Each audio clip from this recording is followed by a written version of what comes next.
तर आज आपण शरद पौर्णिमानिमित्त म्हणजेच कोजागिरी पौर्णिमानिमित्त मस्त असं मसाला दूध करणार आहोत।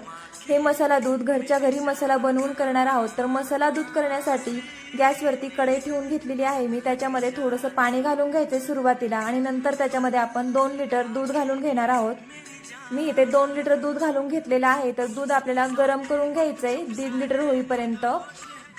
आपलं दूध गरम होते तोपर्यंत आपण मसाला बनवून घेऊया। तर मसाला बनवण्यासाठी मी गॅसवरती कढई ठेवलेली आहे। कढईमध्ये काजू, बदाम, टरबूजाच्या बिया, ग्रीन पिस्ता, विलायची, सूंठ, जायफळ, दालचिनी हे आपल्याला हलकंसं भाजून घ्यायचं आहे। याची मिक्सरमध्ये आपल्याला बारीकसर अशी पावडर तयार करून घ्यायची आहे आणि दुधामध्ये दूध उकळल्याच्या नंतर ती पावडर टाकून घ्यायची आहे। त्याचबरोबर केसर घालून घ्यायचं आहे आणि दूध आपल्याला व्यवस्थित असं आटवून घ्यायचं आहे दाटसर होईपर्यंत।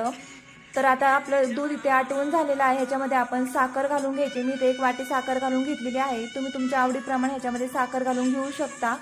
त्यानंतर 1 मिनिटांपर्यंत हे दूध आटवून घ्यायचं आहे आणि गॅस बंद करायचा आहे। आपलं दूध इथे तयार झालेलं आहे। कोजागिरी निमित्त पाहू शकता किती सुंदर सुरेख आपण हे दूध बनवलेलं आहे।